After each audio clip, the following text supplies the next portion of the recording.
Prezados irmãos, louvado seja nosso Senhor Jesus Cristo, para sempre seja louvado, e nossa Mãe Maria Santíssima. O profeta Jeremias, neste trecho do capítulo 20, está muito angustiado e ele desabafa em uma das passagens que é conhecida como Confissões de Jeremias. Seduziste-me, Senhor, e deixei-me seduzir.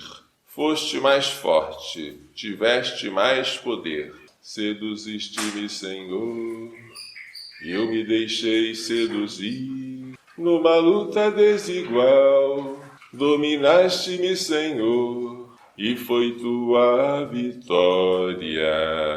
Eu tornei-me alvo de irrisão. Irrisão quer dizer zombaria. O dia inteiro todos zombam de mim.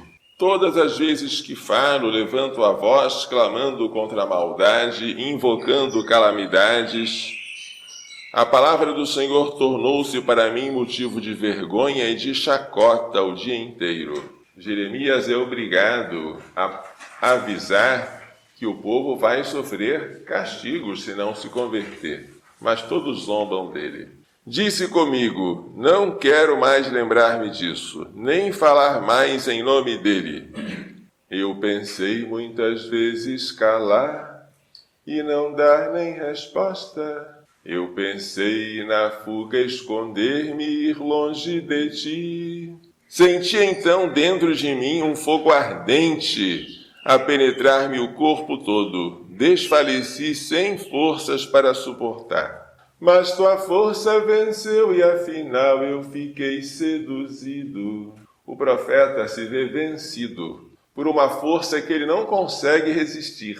Ele tem que anunciar, mesmo sabendo que o povo está zombando dele. Jesus, porém, quando for se entregar à sua paixão e à sua morte, ele irá com a liberdade de um filho. Ele sabe que ele deve ir até o Calvário. Ele não vai forçado, mas livremente, porque ele entende que o sofrimento tem um sentido. A segunda leitura da carta aos Romanos, capítulo 12, fala do nosso ofício sacerdotal. Antigamente, os judeus ofereciam corpos de animais e sangue de animais. Hoje nós oferecemos o corpo e o sangue de Cristo, que é a única oferenda agradável ao Pai. Mas não só, nós também misturamos um pouquinho de água com o vinho que vai se tornar o sangue do Senhor. E esta água representa a nós mesmos, que nos unimos a Cristo na sua oferenda ao Pai.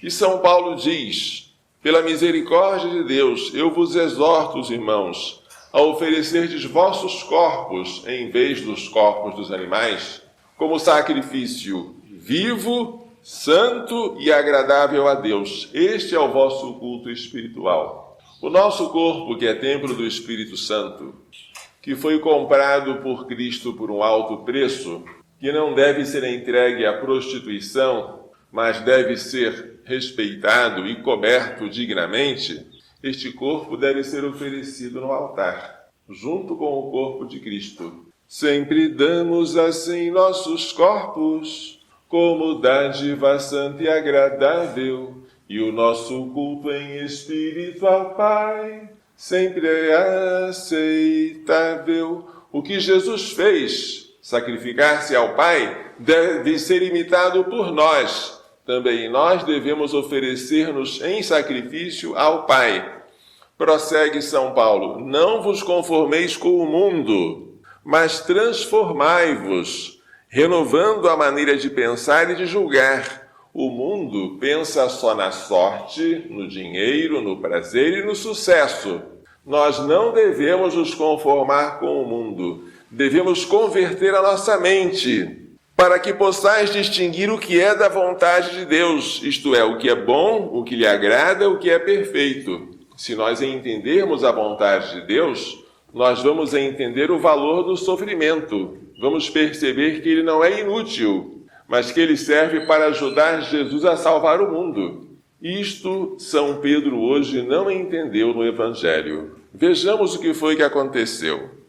Jesus havia dito no domingo passado que Simão Pedro era feliz, porque havia confessado Jesus como Messias, o Filho do Deus vivo. Como retribuição disse: Tu és Pedro, sobre esta pedra eu edificarei a minha igreja. As portas do inferno não prevalecerão contra ela. Eu te darei as chaves do reino dos céus. Tudo que ligares na terra será ligado nos céus. Tudo que desligares na terra será desligado nos céus. Simão foi feliz, porque quem revelou que Jesus era o Messias não foi a carne e o sangue, ou seja, não foram os homens, nem foi a natureza humana, mas foi o Pai que está no céu. Porém, depois de falar assim, felicitando a Pedro, Jesus mostra um aspecto do Messias que Pedro não conhecia, o Messias sofredor. Para Pedro, o Messias seria alguém glorioso, alguém que viria para governar, para sentar-se no trono de Davi, para ter exércitos, para ter súditos, para ter uma coroa, um trono, um cetro, para morar em palácios e para restituir a realeza de Israel, como no tempo de Davi e de Salomão. Mas um Messias sofredor é alguma coisa que escandaliza Pedro. E Jesus diz: é preciso ir a Jerusalém, sofrer muito da parte dos anciãos, dos sumos sacerdotes, dos mestres da lei, ser morto e ressuscitar ao terceiro dia. E agora Pedro fica escandalizado. Como é que o Messias pode sofrer e morrer? Então o que Pedro faz? Chama Jesus à parte. Por quê? Porque ele vai chamar a atenção de Jesus e não quer fazer isso em público. E diz: Deus não permita tal coisa, Senhor, que isto nunca te aconteça. Nunca aconteceu com vocês de falarem sobre doença, ou sobre morte, ou sobre um acidente, e alguém dizer: não fale isso não, isso nunca vai te acontecer. Foi o que Pedro fez com Jesus. Quis afastar Jesus do pensamento da morte, do sofrimento, da humilhação. Só que Pedro, neste momento, não foi inspirado pelo Pai do céu, mas quem ditou isso para ele foi a sua própria natureza humana, ou seja, a carne e o sangue. Ele pensou como os homens, não como Deus. Desta vez, este Pedro já não está mais servindo de pedra sobre a qual Cristo edificará a sua igreja. Está servindo de pedra de tropeço, que não deixa Jesus ir a Jerusalém, não deixa Jesus sofrer nem morrer. E ele deve ir, ele tem que ir. A missão dele foi essa. Então, o que foi que Jesus responde? Vai para longe, Satanás. Palavra dura. Pedro, sem saber, está desempenhando um papel de adversário, que se diz Satanás. Este é o sentido da palavra Satanás. Tu és para mim pedra de tropeço, porque não pensas as coisas de Deus, mas sim as coisas dos homens. Pedro ainda tem que se converter. Tem que entender o valor do sofrimento, da cruz e da morte. E aquilo que Jesus deve fazer, sofrer e morrer, os que seguem Jesus também têm que fazer. Jesus não é uma exceção, é um modelo. Se alguém quiser me seguir, quem é que quer seguir Jesus? Aqueles 12 que estavam lá com ele. Se alguém quiser me seguir, renuncie a si mesmo, tome a sua cruz e me siga. Renunciar a si mesmo quer dizer não satisfazer a própria vontade.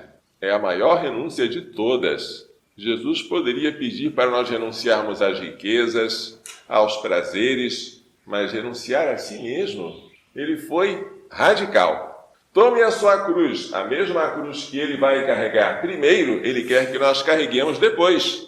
E me siga. Pois quem quiser salvar a sua vida vai perdê-la. E quem perder a sua vida por causa de mim vai encontrá-la. O que o mundo oferece? Entre aspas, a vida. Você vai ficar aprisionado em casa? Sai para viver. É lá fora que existe a vida. A vida está nas festas, nas diversões, na embriaguez, na droga. Isso é vida. Ficar em casa junto com os pais, ficar em casa junto com a esposa e os filhos, isso não é viver. O mundo oferece vida, mas Jesus diz: quem quiser viver como o mundo manda, vai perder a vida. Mas quem renuncia à sua vida por minha causa vai encontrar a vida. Assim como Jesus veio para morrer e depois ressuscitar, Ele nos vai dar a vida eterna se nós renunciarmos à nossa vida atual. Estamos aqui não para viver, mas para dar a vida. O que vocês, como pais de famílias, têm que fazer? Vocês têm que imitar Jesus, que deixou o seu coração ser perfurado, esvaziado, para que nós pudéssemos nos encher dele. Um pai de família tem que se esvaziar para que os seus familiares se encham. Ele tem que morrer para que a família viva. O pai de família não tem que se queixar porque a vida dele é só trabalhar, porque ele está lá para dar a vida, como Jesus. Mas para nós aqui, sofrer e morrer deve ser uma honra, porque nós não fazemos isso inutilmente. Nada do que nós sofremos, nem a mínima gota de lágrima ou de sangue, nada é desperdiçado. Tudo, se for feito por amor a Deus, é rigorosamente contabilizado e depois multiplicado para a nossa recompensa eterna. Isso é que nos traz alegria. Nós sofremos, mas não com desespero. Nós morremos, mas não como quem não tem esperança, porque nós estamos repletos da esperança da imortalidade e no último dia da ressurreição. De fato, que adianta o homem ganhar o mundo inteiro e perder a sua alma? E que pode dar o homem em troca de sua alma? Porque o Filho do Homem virá na glória de seu Pai com seus anjos e retribuirá a cada um de acordo com a sua conduta. E aí vai ser diferente. Quem tiver escolhido viver, vai perder a vida. E quem estiver escolhido morrer por ele, vai ter a vida eterna. Maria Santíssima não se escandalizou com o sofrimento de Jesus. Ela ficou ao pé da cruz até o fim. Ela é o nosso modelo. Vamos pedir a ela que também nós não nos escandalizemos da cruz de Cristo, mas fiquemos com Ele para sempre, a fim de podermos participar também da sua glória. Louvado seja nosso Senhor Jesus Cristo. Para sempre seja louvado e nossa Mãe Maria Santíssima.